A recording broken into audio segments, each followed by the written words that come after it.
unity with the L-O-V-E. Love is the solution, so set your love free with the L-O-V-E. Further evolution and blessed unity.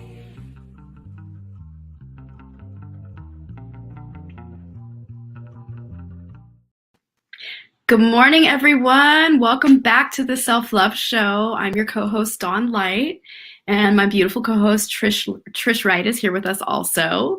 We have an amazing guest today, my beautiful sister, Omega. I'm going to read a little blurb, an introduction for her beautiful work, and excited to dive into this delicious conversation about menstruating bodies.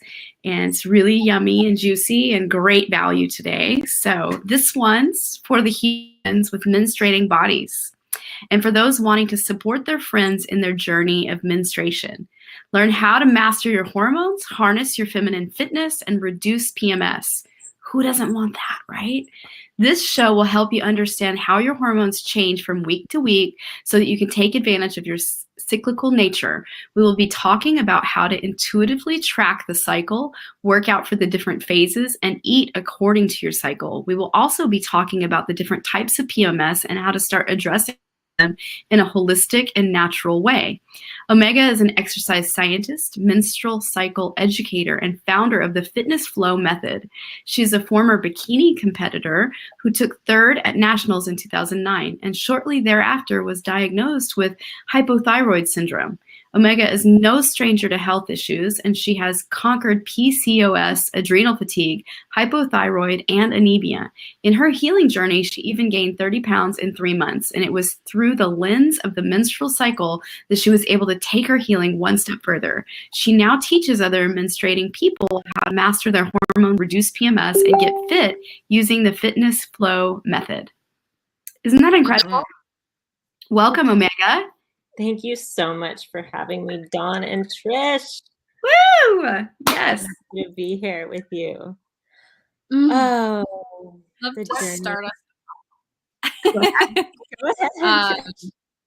with some conversations. Okay, all right. I get so excited out the gate that I'm like, oh, I have to relax. I'd love to talk a little bit about what all hormones are, what they impact in our bodies, both men and women. Because I think that sometimes when we get into these conversations, we're like, oh, we just think about, like estrogen and testosterone, but we don't actually understand maybe what creates, like what are the organs that really produce. Oh, biology wasn't my strong suit. I'm just being honest. and how what that looks like, not only physiologically, but in your brain. Totally. I love this question because it's a great question because hormones are produced by our muscles. Hormones are produced by our, I know, right? By our gonads. So men, they're male-bodied people, balls, female-bodied people, ovaries. And hormones are produced in our brain too, in our pituitary gland. And there's this beautiful axis called the hypothalamic pituitary adrenal axis. And can you say one more time? Yeah. Hypothalamic in the brain, pituitary also in the brain, adrenal near the booty, hypothalamic pituitary adrenal axis. Yeah, exactly.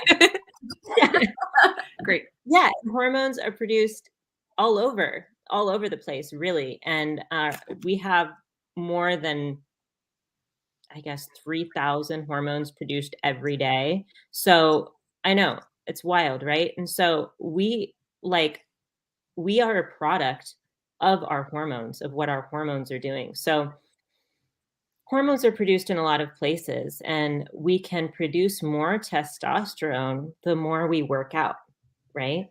The more we do strength training, the more we can produce testosterone. Fat also is an estrogen producer too. So the more fat a person has on their body, the more estrogen they will have too. Estrogen is stored, estrogenated fat can be stored in our belly and our hips and our thighs. And when female body people have a baby, that fat is then taken, and then estrogen is metabolized a little bit to for milk production too.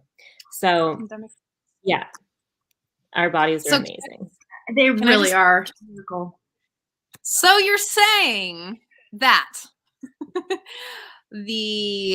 my beloved fat on my thighs and my belly and all of that in here and here are Yeah. all supposed to be there, and they're healthy for Yeah. people who run estrogen and who menstruate and who have, vaginas.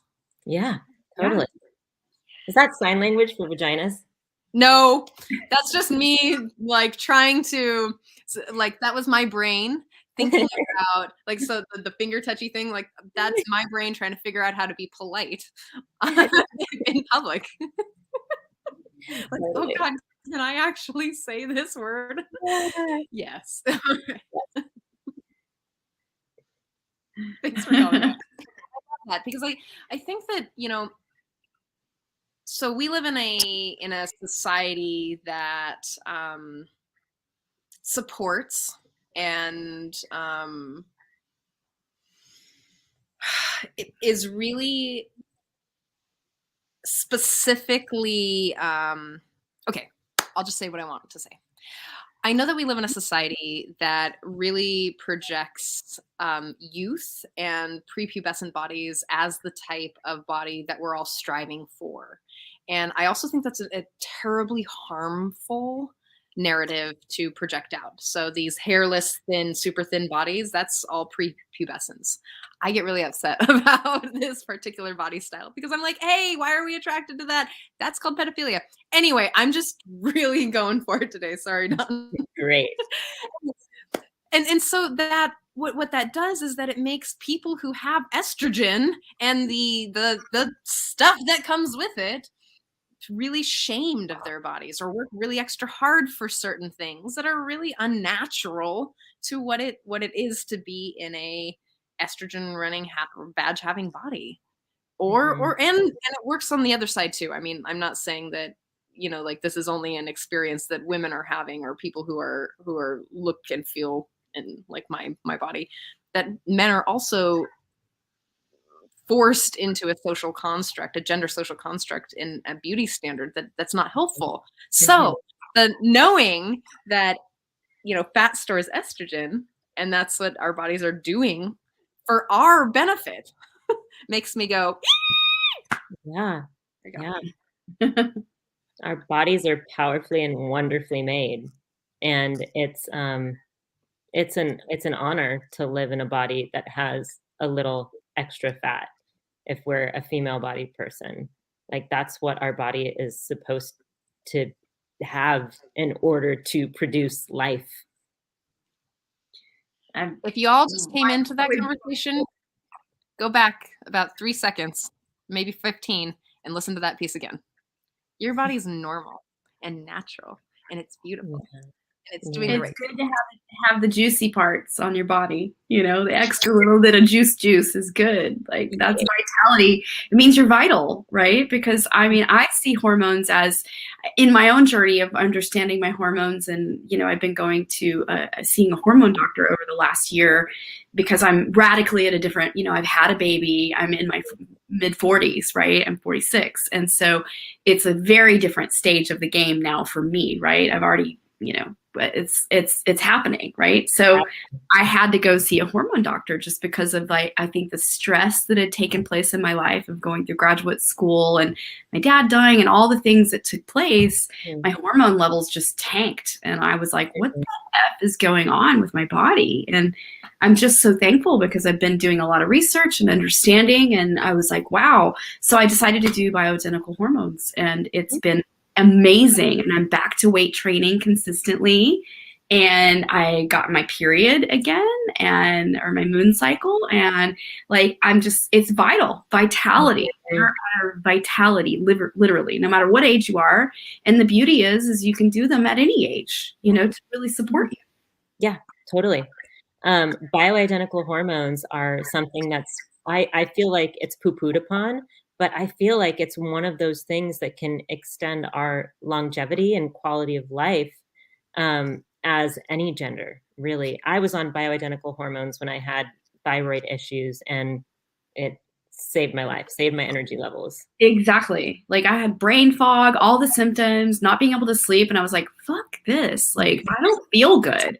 Like, it's not even about what I look like, you know, because I mean, yes, my body had gained weight and stuff, but I was like, man, it's about feeling well and like being able to like thrive and just get up in your day and feel good about, you know, yourself and what you're doing. Like that was what it, when I started having those symptoms, I was like, no way, I'm handling this. I don't know how people ignore this and that blew my mind.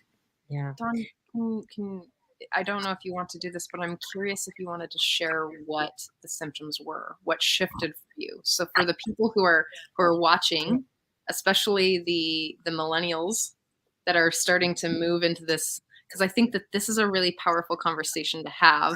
Nobody talks about this. Yeah. Nobody talks about things that change.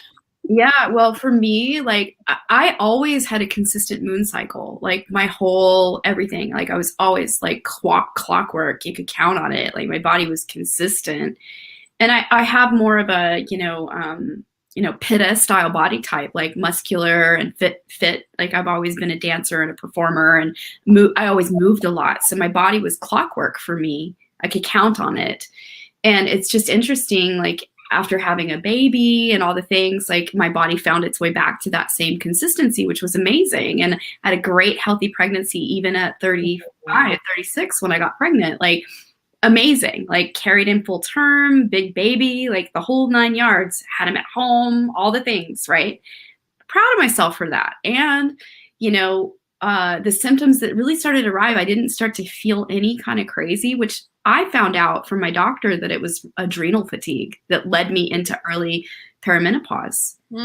Adrenal fatigue. So if you're check your adrenals before, don't let it happen to you what happened to me, because I just was the type that I'm a go, you know, keep it busy. I was very accomplishing a lot of tasks and doing a lot in my life, and that gave me adrenal fatigue, not knowing, right? And even though I'm a healthy eater, I have a clean diet, you know, I don't smoke, I don't do drugs, like all the things, right? Drink a lot of water, I still got adrenal fatigue.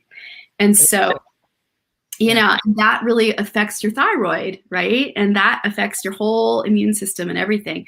So the symptoms were not being able to sleep at night sweats, brain fog, which was really affecting me because here I am in the middle of creating a program, and I'm like, I need to feel good. This is crazy, you know? And it was just like, it was creating all this anxiousness and not feeling good. And I was like, wow, I really need to do something about this. I couldn't weight train. I had no energy whatsoever. And then when I got my blood test done, it's like I was supposed to be in the 60s for my testosterone, and I was like 9. Oh my God. It's so nice when we get a diagnosis that it's like, obviously diagnoses are like hard to swallow, right? But it's also comes with lots of relief too. Like, It was so relieving. Yeah. Yeah. Thank you for sharing that. Mm-hmm. I think it's a very powerful share to tell everyone what your body is doing. Mm-hmm. Yeah, well, it's important because it's, you know, at this stage of the game, it's not spoken about, right? Because it's like we're kind of shamed to be this age and have, you know, it's like this mysterious thing. Like it wasn't shared among my friends groups and all the things. It was like all of a sudden it was like happening to me. I'm like, what the? I'm like, oh wow, I need to do some. But thankfully, I have like 2 Suzanne Summers books that I read, and it's all about bioidentical hormones. And I was like, she rocks. Like, and it gave me a clear understanding that don't go for synthetic. Bioidentical or a match, identical to what your body produces. Mm-hmm. So it actually helps you build back up what you've lost over time. Mm-hmm. Wow. Yeah. Storing. Yeah. So I really love what you do, Omega. Thank you for, you know, just this deep conversation, because it sounds like you've also bounced back from thyroid and adrenal and all the things, Very right? Similar story to yours. And this was when, like, you're in your 40s. This was when I was in my 20s. Wow. Early 20s. Yeah. And, you know, like you being in school, I was in school. I luckily had my parents. I'm sorry to hear that your father passed away. Like those are all stressors on the body. Again, it goes back to the hypothalamic, pituitary, adrenal axis. It fucking stresses us out to have all of those things piled on. And in my own experience, I was also training every single day for competitions. I was going to school. I had my personal training clients. Training every day too. Yeah. Yeah. And we just get burnt out because we are taught that there's this standard, like you're talking about, Trish. There's this like hairless cat sort of skinny standard that we need to attain, but that is programming that is no longer It's antiquated. literally based on prepubescent white teen bodies from England. Like this thing that is created, it's for procreation based way back when. Yeah. It doesn't work anymore. Doesn't work anymore. Mhm. And our bodies are telling us so. Society's telling us so. Mm-hmm. Yeah. Okay, I do got a question. I just had my 35th birthday last week. 35, 33. 5. Oh, congratulations. Happy birthday. Yay. But guess what's happening? What? I'm getting I call them glass hairs. Other people call them witch hairs. Some people call them clone hairs. Whatever you call them, and I'm curious what you guys call them. But what's happening there? Oh, and I also been having like my zits are changing. I still get them, great, and they're significantly deeper. Like they're not just the ones that you can be like, and they go woo, and they're really exciting to do that, and it doesn't work anymore. They're really deep and obviously cystic sort of. So I'm like, oh, I'm having hormonal changes. Like I know that it's happening. And guess what happened just recently that I've been really touching into. I was like, oh no, I think this is what it feels like to have your clock start ticking. Oh no. Oh no! I mean, for me, yes. I'm like, oh shoot. I'm like, oh yeah. Clock ticks for sure. You go through cycles of like really like, anxious and thinking about it all the time, dreaming about it, and then it bounces back to where you're relaxed about it. I'm not sure I want children, but I'm like, whoa, body, you and me, we gotta have a conversation. Whoa. It tries to run the show sometimes in that way. No, I was like, stop it. I know you're more powerful than I am, but slow your roll. At least like Right. Anyway, I just wanted to share those things. So what do you call these things for one? And is that, I have a theory that it's testosterone. I don't know anything about it, but I think it's extra testosterone running. Yeah, so it's it can be a number of things. If we have a lot, like I have a lot remnants from, I'm like trying to show you, but I don't think my camera's that good. I have a lot down here, and that's remnants of PCOS. So there are different types of PCOS that a person can have. For those of us who don't know what PCOS is, it's polycystic ovarian syndrome. And we can have like insulin dominant polycystic ovarian syndrome where we gain more weight. We can have hirsutism where we grow hair. I don't know if I'm saying that right because I haven't heard anybody pronounce it. I've just read it. So hirsutism. So that's one option, but likely not if it's only just one hair. Like your theory about testosterone, you're thinking it's not just one hair, it's multiple hairs. Well, there was one. Oh, you saw my face. Well, it was one a long time ago, and now there's 3. Now there's 3. So like, girl, I got like my pubic hair used to run down to my knees and out of my chin. So like 3 hairs, man. Yes. Okay, all right. Okay, so Laser hair removal is amazing. I did it. Me too. I did it. It's great. So let me tell you about the story about how I found out. I used to drive a lot long distances with these people, and for years I would drive with them. And one day, the guy that I worked for, he was my boss. And he looked over and he's like, Trish, I've been really wanting to tell you something for a long time, that sometimes when the sun hits a very specific spot, the little hair on your chin will glisten. And I was mortified. I didn't even know that I had a chin hair. I was like, oh, I found it. It was like almost an inch long. Oh my God. It was a long time. He'd sat with me for years and never said anything to me about it. I didn't even know. It's not like I'm looking at my chin. It was like, it's right here. Yeah, they get underneath there, the undercarriage of this part And of our. now I'm like, oh God, I have now 3 because I'm thinking about people looking at my chin hairs and not telling me what kind of friend was he. But Tell I me think about it's like that for men, they come like the long one out of their eyebrow, right? It's like the long white one that comes out of someone's eyebrow. Which is the warlock hairs. Yeah. I call Yeah. them Out of owl, the ears. owl eyebrows. Yeah, good name. Anyway. Yeah. Yeah, so yeah, super, like that can be like testosterone. I don't know who this is calling me, sorry y'all. But that can be like that can be testosterone raising a little bit. So that's one option. And then the cysts that are happening on your cheeks, that can be cysts here, jawline mostly, and here. So like mostly right in here, and then Uh-huh. a lot right in here. Oh. So it's kind of like I mean, maybe this is hormones. Yeah, that's extra. That's a little bit more testosterone too. And there can be like a progesterone estrogen ratio happening if it's just on the jawline, but it sounds like it's more like testosterone dominant, where we're oily here, we're oily here. I don't know about this one, but oily here too, So it's just sebaceous gland activity and testosterone being like, let's produce pimples. Let's go. thanks, body. Yeah. Can we talk a little bit about so it kind of goes back to a question that I was having earlier.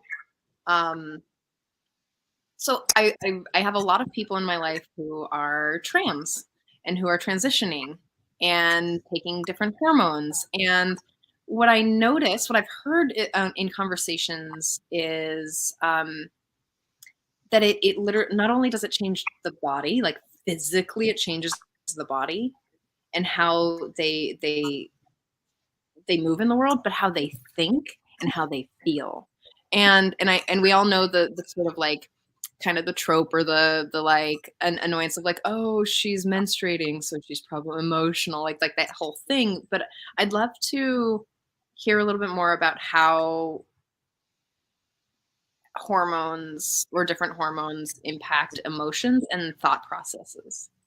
Because I think that this right here is a really sweet way to find compassion and empathy and to really be more allowing of our human body doing the human body thing. Mm-hmm. Yeah. It's like, yeah. So there are a couple different types of testosterone and a couple different types of estrogen. And the estrogen that we produce mostly is estradiol and estriol as menstruating people. And I am not familiar with like the hormones that people get placed on there in transition. I just don't know what they're called or if they're bioidentical or anything like that. But the effect of estrogen on the brain is a lot of mental acuity. A couple people say that like, okay, the male brain is like, it's got the left side or the right side and it's got the left side. And some people say, and I don't know how true this is, that if you're a female-bodied person, then our brains are wired in a more circular pattern. And right? And so we know that when we reach a certain point in our menstrual cycle, that progesterone actually subdues the brain. So progesterone has a subduing effect. It's one of those cyclical hormones that we have too.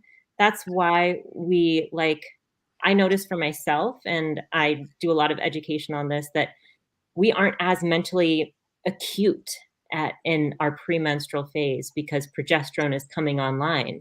And when progesterone drops and estrogen drops and testosterone drops, there's no chance that we can like lead a board meeting, have a presentation, like do all these things that require lots of mental acuity.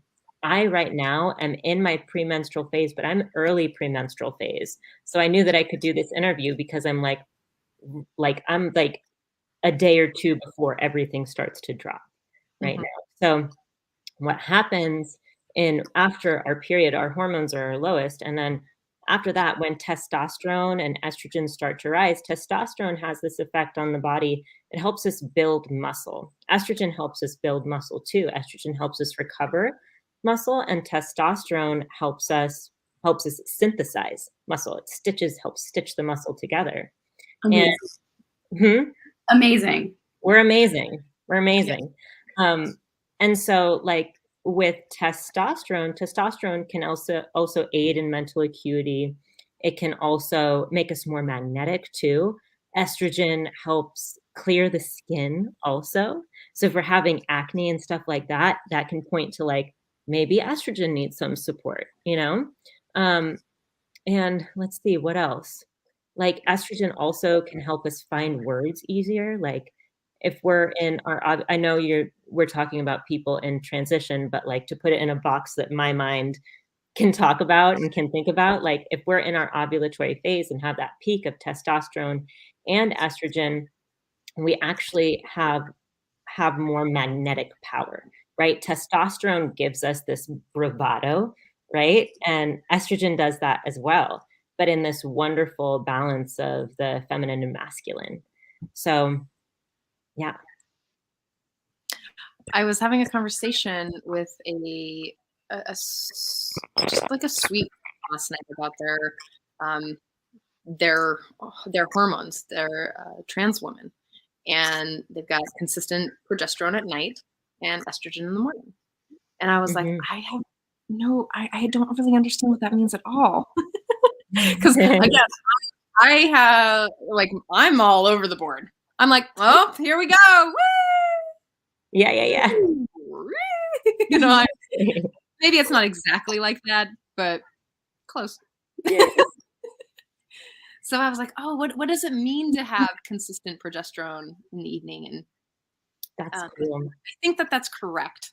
I think that would make sense. Yeah, because progesterone will also help us sleep. I noticed like I'm a very sensitive sleeper. In my early premenstrual phase, I'll always sleep a little bit better. That makes sense to me that they would have more progesterone at night, estrogen in the morning, because estrogen helps us feel alive, sexy, good, you know, all those things. Yeah, my doctor has me take progesterone pills at night, and then I apply a progesterone cream in the morning, and then in the afternoon, like later in the day, I do it again, and then testosterone also in the morning, which is also a cream. And so I just put it on my arm. Nice. Yeah.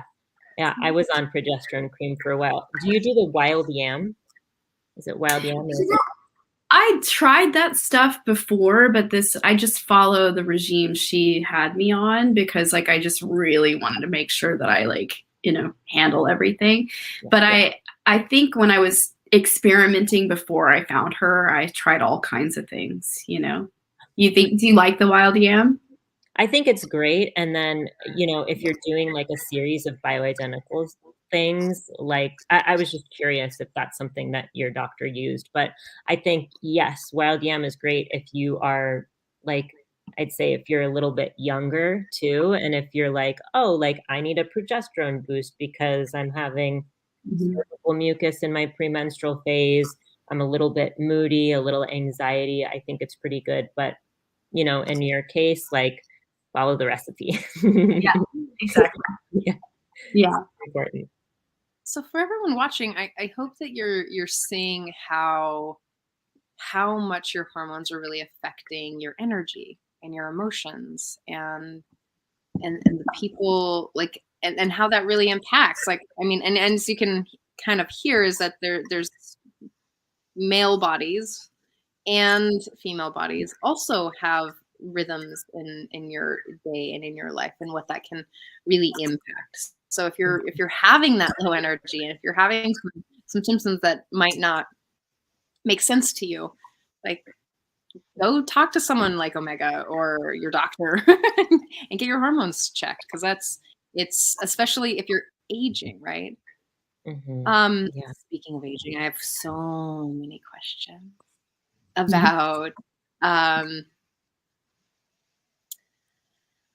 about oh gosh, I lost the word for it. When you shift from seductress into crone. Perimenopause. Yes. Yeah. Yes. Yeah. Yes, Eugene, we're trying to use the language around menstruation and estrogen and testosterone as much as we can, and it's also really challenging to kind of have these conversations from the place where I'm at in my languaging and my understanding about how to do that. So binary, it's if you have other languaging around that you could type in, that would be excellent. But we're doing our best. um, so yeah, menopause. I'd love to share a little story first. One of my most favorite client sessions that I've ever had in my whole life it landed for me, and I've come back to it so many times. And I'm a certified sex coach. So often people come to me to talk about their sex life, and men come to me to talk to me about their sex life and how they can inspire their women to have sex with them. And I'm like, well, it's not really like that. And we have been, yes, Eugene, we have been using those terms as much as we can. So he comes to me. He's older. He's in the maybe 50-ish. And he's like, my wife doesn't want to be intimate with me. And I was like, oh, tell me more about it. I'm starting to get curious about what their intimacy does look like and how he approaches it. That's what my question is. Like, how do you approach it? And he's like, a very masculine approach. And I was like, oh, how old is your wife? And she was a little bit older than he was. I was like, oh, do you approach intimacy only through sexuality? And he's like, well, yes. And I was like, oh, I see here. And so what we slowed down to is that what he really wanted was physical connection. It wasn't sex anymore, because his body didn't work the way that he wanted it to either. And that he was on medications that there was a lot of things moving on in his, he had low T, he didn't get erections as much. There was a lot of things, but what he craved was the romance and intimacy, the cuddling, the touch. And I was like, oh, are you approaching your wife in that way? Or is she assuming that you want to have penetrative sex? And he was like, oh my gosh, wow. And then we went a level deeper. And this is where we both cried for an hour. This was the healing part about it. It occurred to me at that moment, I was like, oh my gosh, this woman is moving into menopause. And I only briefly knew a bit about it because my parents had my mom had shared with me, and my grandmother had shared some stories, but I hadn't spent a lot of time researching it.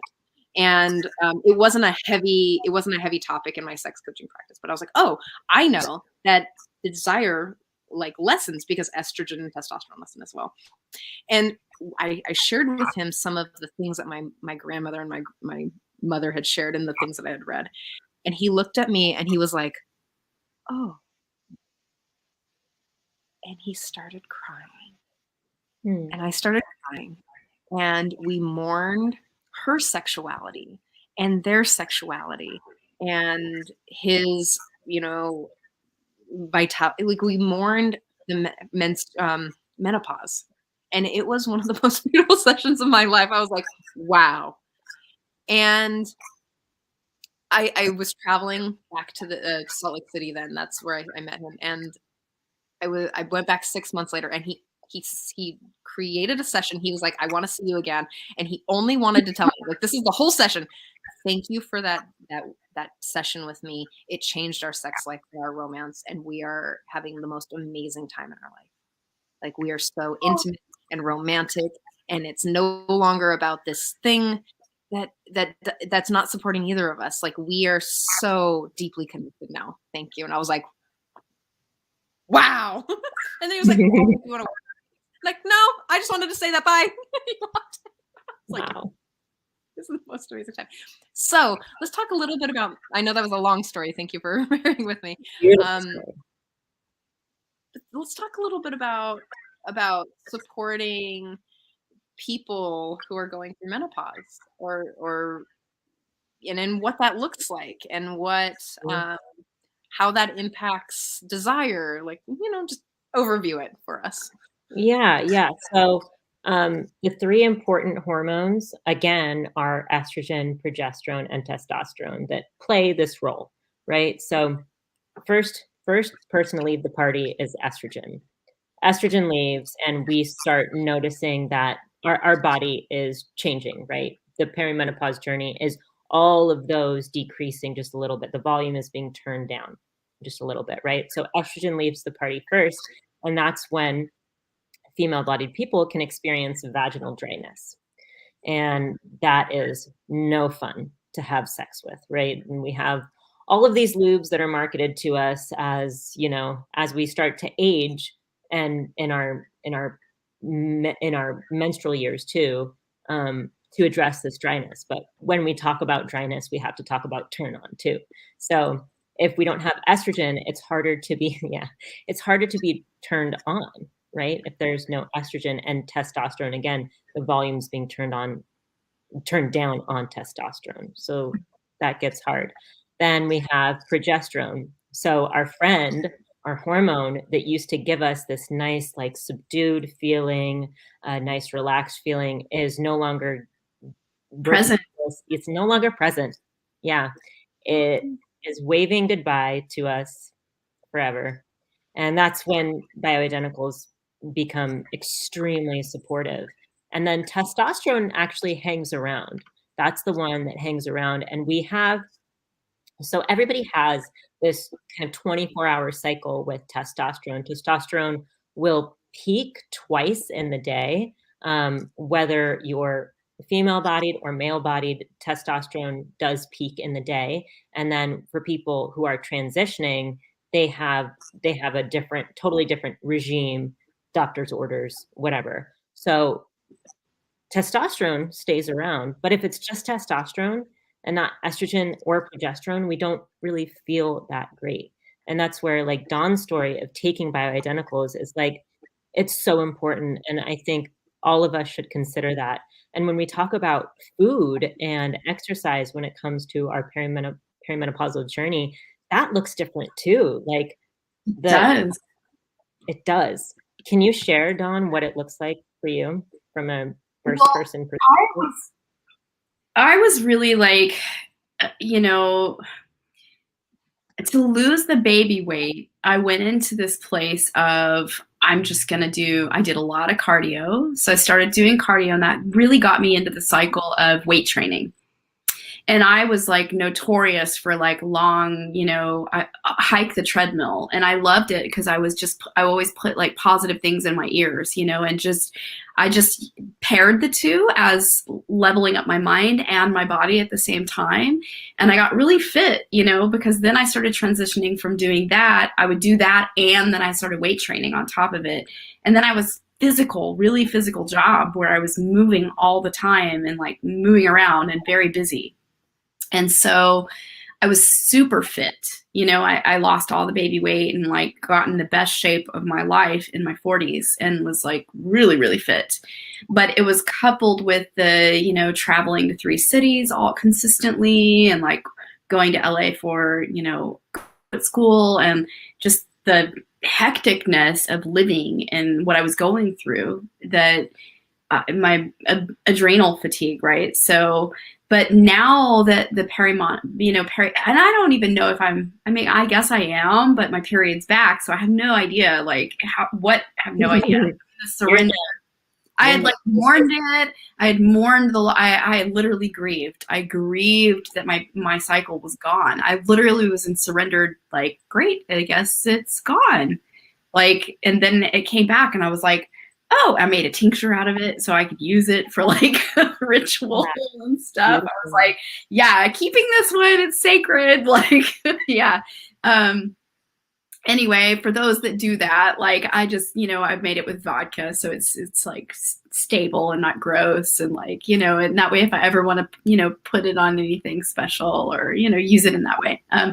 Anyway, so I found myself that I could not do long steady state cardio anymore. And it's funny, I have this lots of decks of cards, and I kept getting this card that said, get off the treadmill. And it literally was like speaking to me. Wow. I know. And so but weight training, I was a body pumper. I went to body pump all the time, loved it, was super fit. And then also, using the machines at the gym. But the issue for me is I could not muster. It was the wildest thing to feel like, what happened to my exercise routine once the pandemic hit and I was at home, but I have tons of workout equipment here too, but I could not find my consistent rhythm anymore. It was just the weirdest thing to wake up and feel like I really want to do this, but I don't have it in me. It was the strangest, like, I've never experienced that in my life because I've always been a very like stamina, physically active, physically fit, yoga, all kinds of things, right? And now I'm back, like I'm weight training, and I found a great, rhythm that I'm finding, and so it's good. I'm like, I'm giving myself lots of spaciousness, and I'm not pushing. I'm not from that pushing place that I was. I'm just enjoying getting back to feeling good and like the rhythm of what that is now. Beautiful. So I'm approaching it so differently. It's a way more softer approach, if that makes sense. Mm-hmm. I want to just reiterate what you said in regards to, I'm getting a little feedback here, in regards to your experience with the treadmill. Like, most people in the perimenopause, menopause journey, they do need to get off of the treadmill. That was divine guidance, because our body is literally metabolizing things completely different in this phase of life. And we're not using fat the same way that we did. And fat gives us that energy for long duration cardio. And so strength training, like I said, testosterone's the last friend to leave the party. So strength training is really where it's at for people in the perimenopause and menopause journey, for sure. So I'm so happy for you. That's your mic is on. Or your mic is off. Sorry. I was just playing with the sound in case we had the echo that we were creating. Yeah, it's fine. Yeah, it was a wild like year of, pandemic and like, what is going on with my body? But I'm so stoked to finally, like, it's been 6 months in and I'm feeling much better. So I'm stoked to know that you help people in this way. I mean, in your practice, understand their menstrual cycle and understand the fitness that can go on and the eating and everything, because you really want to master that before you get to this phase, right? 100%. Yeah.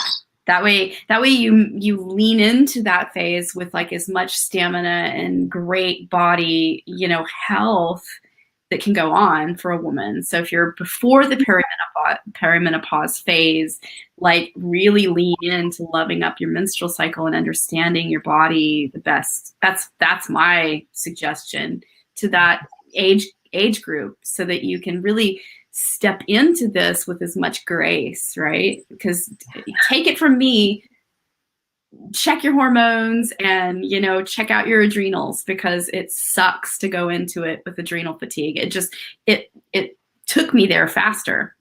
Yeah. I just didn't know, because I felt okay. It was like all of a sudden it was like a drop off. Ouch. Yeah. Adrenal fatigue will do that. Yeah. It's like cortisol, and then nothing. Yeah. So I know that I'm very conscious of time and your time, y'all's time. And I'm wondering if, oh gosh, hold on. I'm wondering if there's anything that you might want to share with our audience or with the people who are listening through the podcast or anything like that. I'm curious if there's anything that you might be able to take us through. Yeah, like something you might have prepared. Yeah, totally. So I remember I was reminded when Dawn was giving the introduction that we were going to talk about the different phases of the cycle. And I know that not everybody is super familiar with that. So that's something that I just want to go over really quick and really thoroughly. So the first phase of the cycle is our bleed phase. A lot of people see that as the last phase, but that's really the first phase of our cycle. So we have our bleed phase, and the bleed lasts anywhere from 5 to 7 days for most people. It can last 3 for some people too.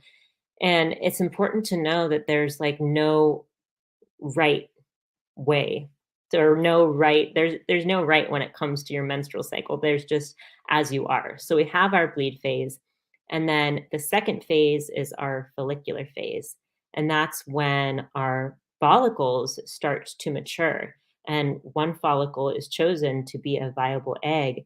And in that phase of our cycle, because remember, our ovaries are one of the things that produce hormones too. Our ovaries then communicate with our brain and say, hey, produce more estrogen and testosterone. That's the magic of our ovaries, because our ovaries are doing that for us.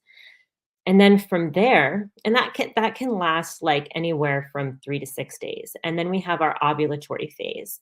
And though it's called our phase, literally ovulation lasts for at most like 24 hours. And ovulation is literally a moment in time where that egg is dropped. And in our ovulatory phase, estrogen and testosterone are at their peak. And we were talking earlier in this conversation that estrogen and testosterone are the things that give us energy, right? And so we have this like magnetic ability in our ovulatory phase. Our energy is the highest it will ever be at any phase of the cycle. And maybe our skin is glowing. We're obviously fertile in this phase. And take it from me, you can be fertile even in your bleed phase, depending on how long your menstrual cycle is and how viable a person's sperm is. So, little backstory, I did get pregnant when I was in my bleed phase, and the sperms was alive for 10 days and implanted, and then in my ovulatory phase. So just know that we can still kind of get pregnant in our late bleed phase. That doesn't mean we can get pregnant at any time in the month, because after our ovulatory phase, which can last like 3 to 4 days, maybe 6 days if you have a longer cycle. But remember, ovulation is just a moment in time, a 24-hour period, maybe, if that varies for everybody. And then we have our luteal phase, or our premenstrual phase. And this should be no shorter than 11 days, sometimes 14 days for lots of people, and it could be longer too. And in this phase called the luteal phase, a lot of magic happens. So imagine an egg, like a regular chicken egg, and the eggshell. The eggshell, when the eggshell breaks in our body, just imagine this, that is what produces progesterone. Again, it's that subduing hormone, that hormone that really chills us out a little bit. However, there's lots of different PMS symptoms that can happen at this time because of hormonal imbalances like acne, anxiety, bloating, constipation, breast tenderness, sleeplessness, cramps. Did I say diarrhea yet? Diarrhea can happen, headaches. I'm sure I'm missing something, but that's all I can remember right now. Like there's any number of things that can happen, and that's because of our of an imbalance in our hormones. So if you're not experiencing like this subduing effect on the brain and this chillax vibe, it means that you have an opportunity to heal your body in certain ways. And just because you have PMS doesn't mean that anything is wrong with you either. So there's that. And then so we have our premenstrual phase, which again is 11 to 14 days. So around day, like if you have a 28-day cycle, around day 25, 24-ish, all your hormones are going to decrease a little bit. In your premenstrual phase, testosterone and estrogen are already going down. And then as progesterone drops, estrogen will do another little peak, and that peak in estrogen actually signals your body to bleed again. So, and that's the full cycle. And I don't see Dawn or Trish here anymore. So if you're here, please come back. There you are. Just giving you an opportunity to really share your genius. Yeah, that's Cool. I was like, I don't see them anymore. I don't know if they left for good.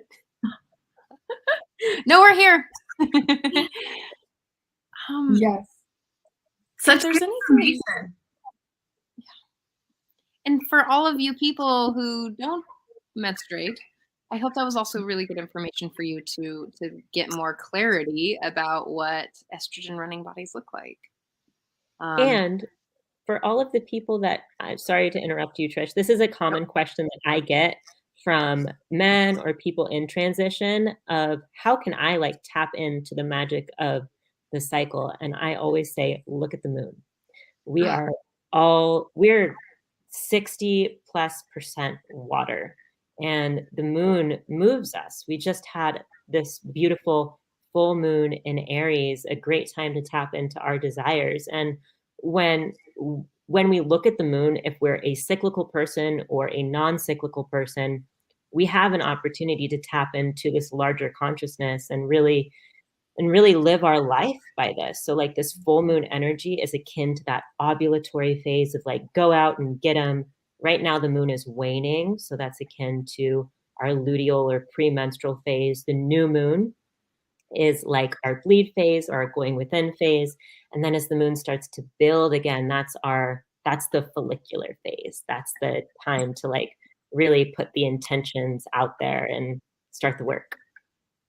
Mm-hmm. Perfect.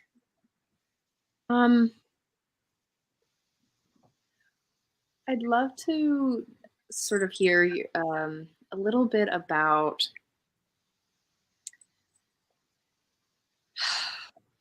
supportiveness of our own menstruating bodies. So, like for example, I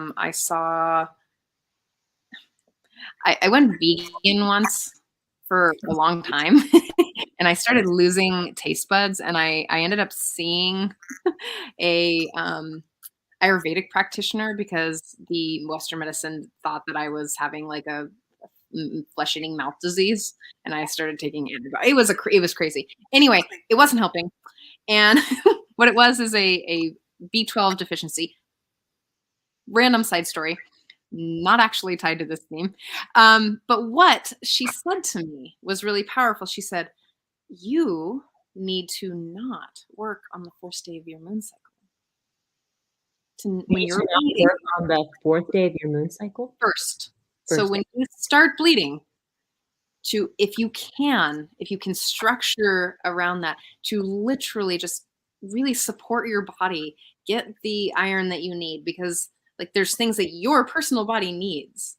And I know that I'm going to ask for a generalization, even though I'm not necessarily apt to do that often, but for people who are running estrogen and have vaginas and are menstruating, and what's the most supportive thing that we can take away from the show? So it's like, is it just tracking your emotions through the month, or what you're eating, or what you're craving? Like, if there's one thing that someone can really do that supports the rest of their life, whatever stage of life they're in, whether they're watching this, like someone sent it to them and they're 16 and they're like, oh my God, what do I do?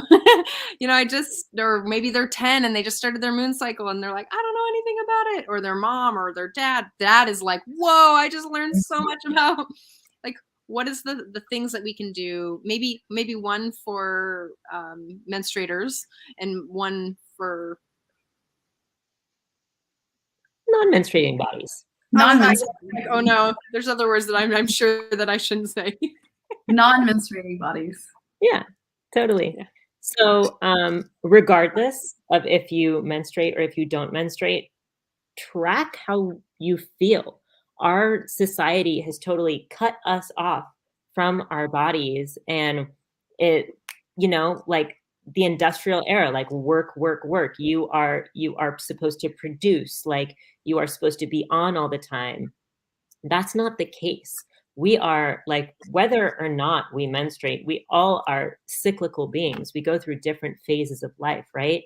And so I'd say, like, one thing that menstruating bodies can take out of this is track your cycle. It doesn't have to be fancy. You can do this on an app. You can do this. There's so many apps out there, right? Just Google period tracker and you'll find 300,000 apps. Okay. You can do this in your journal.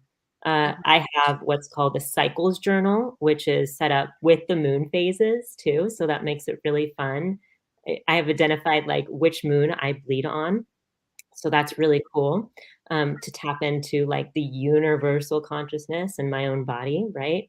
But I'd say that the main thing is to track your body and understand like what's happening when, how you feel at different phases, how your emotional body Track your body. changing, and understand and eat a varied diet regardless of who you are. Get a varied diet. Make sure you're not eating the same thing every day. And move your body. Move your body differently. Move your body in ways that excites you, in ways that makes you feel good, not in your body, but good about your body, helps you feel confident, helps you feel more in love with your body. And that's what I'll say. I like that. That's so helpful. Last sort of side question, because I'm hyper inclusive and I think about society on a whole other platform. You did say to get a diverse diet, and I think about people who don't have finance or who have access. So I grew up in Montana, and I know a lot of people who are living in a food desert, and lots of things are very hard to come by. Living in California, where you can just like go to the on the side of the road and there's like fruits and vegetables and it's fresh and it's like awesome, and like that's not really available. So if you do live in a food desert, what are some like simple ways to just shift? Like what are a couple little ideas that people on very limited budgets can do to really like support their immune system and their endocrine system and their hormone? Yeah, I know these are really where my brain works. Yeah.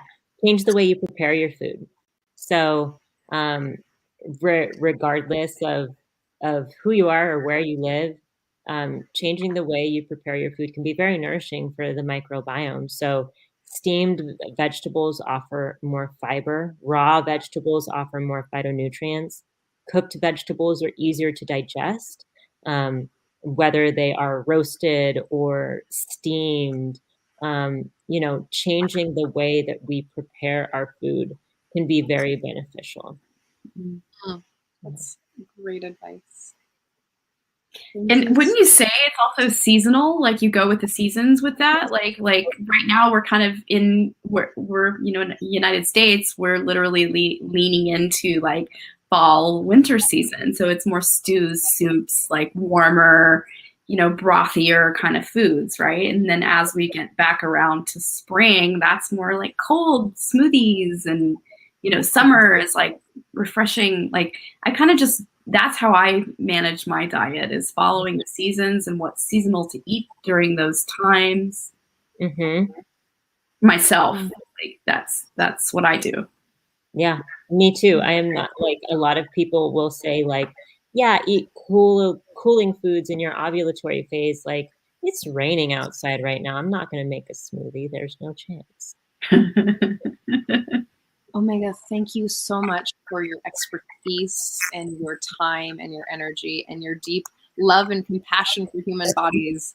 And I so appreciate you answering all my wildly random questions. Yeah, so fun. Thank you, Trish, and thank you, Dawn, so much. Oh, you're welcome. Thank you for coming on and sharing about the menstrual cycle and hormones and the willingness to just really like pull back the curtain on all this mystery information around, it's really important to thrive as, a female menstruating body myself. Like, this information is pertinent to feeling good. 100%. Yeah. I'm going to So add really- all of these that you sent in so that people can get in touch with you and can also access your YouTube page and your channel and the things like that. So if they can, benefit from your wisdom and your love. And thank you so much. And sign up for her program. She's got an amazing program. If you want to speak a little bit about it really quickly, we would love to hear that. Totally. Yeah, I will. Links in. That'd be great. Yeah, totally. I think you have all the links there. And I have to go, so I'm going to make this really quick. This program is for people who want to tap into their menstrual cycle, reduce PMS, master their hormones early on, and also get fit and healthy in the process. And fit looks different for everybody. I will say that disclaimer right now. Fit looks different for everybody. This is a lifetime access program because our health journey is lifelong. And I have a fitness plan laid out for each phase of the cycle, as well as a nutrition plan that offers variety. It's not a diet plan. We don't do diets. We do a full spectrum nutrition guide. So there's that. We meet for weekly coaching calls. So that's where you get that one-on-one support with me, because one size does not fit all. You have a guide to help you through your PMS, because there's lots of different PMS symptoms that we can have, and it all points to some hormonal instability. So you have a guide for that. We have a Facebook group that we communicate with throughout the week, so that if you have a question, you can access me. That's where you get that one-on-one support too. I think the last thing I'll say that I didn't touch on is, no, that's it. I got it all. Yeah, lifetime access. That was the last thing. Awesome. Well, thank you so much. You're such a radiant, joyful, beautiful goddess, supporting all the goddesses to be the goddess, right? Yes. The goddess. Yes.